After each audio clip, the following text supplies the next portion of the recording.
तो सब ठीक ठाक भाई। चलो अब इस वीडियो में देख लो, है ना। इस वीडियो में हम बात करेंगे कि तारे की जो उत्पत्ति और विनाश होता है, यानी मैंने कहा था ना कि तारे का जन्म होता है और तारे की मृत्यु होती है, वो कैसे होती है।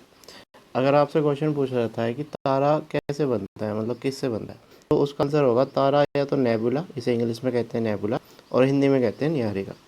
तो अगर आपसे क्वेश्चन आया कि भाई तारा किससे बन रहा है, तो आप उसका जवाब दे सकते हो कि तारा जो बनता है वो निहारिका या नेबुला से बनता है। ठीक है। अब तारा एक्चुअल में है क्या। ये धुआं एवं गैसों के संगठन है। हाइड्रोजन निरंतर हीलियम में परिवर्तित होने से इसमें प्रकाश उत्पन्न होता है। ठीक है।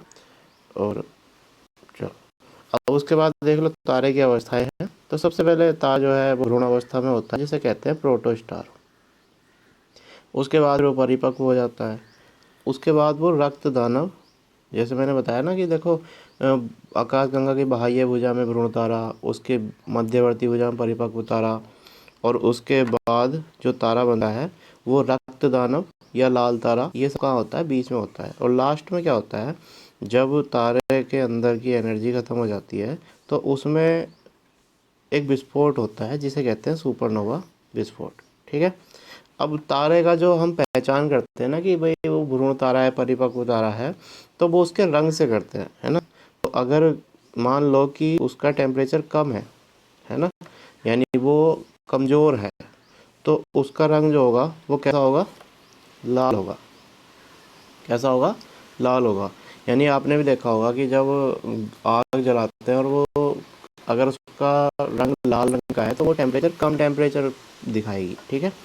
अगर नारंगी रंग का है, ऑरेंज टाइप है, तो फिर वो कितना दिखाएगी, उससे ज़्यादा।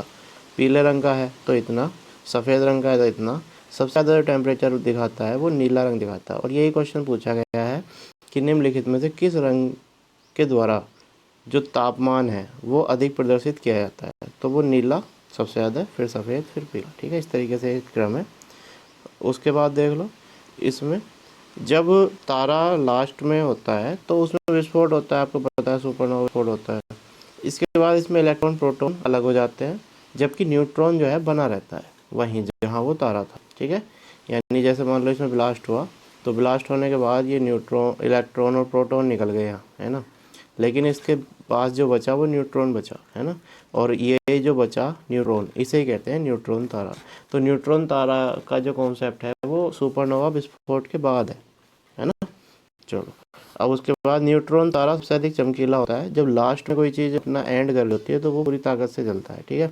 इससे पल्सर कहते हैं। तो पल्सर ही कहते हैं किसे, न्यूट्रॉन तारे को, और वो लास्ट में। और ये रुक रुक कर प्रकाश उत्पन्न करता है। ये क्वेश्चन आया हुआ है कि निम्नलिखित में से तारे का वह रूप जिसमें वह रुक रुक कर प्रकाश प्रदर्शित करता है, उत्पन्न करता है, वह कहलाता है, तो वो पल्स कहलाता है। और पल्सर ही क्या है, न्यूट्रॉन तारा है। ठीक है। उसके बाद अब जब तारे में विस्फोट हो जाता है तो तारे में विस्फोट के बाद एक चंद्रशेखर सीमा रखी गई। और चंद्रशेखर सीमा का जो मान है वो 1.44 एसएम है। एसएम फॉर सोलर मास, यानी सूर्य के द्रव्यमान का 1.44 गुना एक चंद्रशेखर सीमा है। अगर ये 1.44 गुना से 3 तक पहुंचता है तो ये बनता है न्यूट्रॉन तारा या श्वेत वामन या कृष्ण वामन। ठीक है। और अगर ये 3 से भी ज़्यादा पहुंच जाता है तो ये बन जाता है फिर ब्लैक होल। तो ये क्वेश्चन भी आया है, ब्लैक होल के लिए कितनी चंद्रशेखर सीमा निर्धारित है, तो 3 से 5। न्यूट्रॉन तारा के लिए कितनी चंद्रशेखर सीमा निर्धारित है, 1.8 से 3। चंद्रशेखर सीमा का मान क्या है, तो 1.44। ठीक है। श्वेत तारे को जीवाश्म तारा भी कहते हैं। जो बाद का बचा हुआ तारा है ना, देखो श्वेत तारा कब बचा, लास्ट में बचा। और जब लास्ट में बचता तो जीवाश्म ही तो बचते हैं ना, तो ये जीवाश्म तारा कह दिया गया। यह ठंडा होकर काला वामन कहलाता है। तो श्वेत तारा पहले जीवाश्म तारा था और जब ये ठंडा हो जाता है तो काला वामन बन जाता है। ठीक है। इकारस नामक तारा है ना।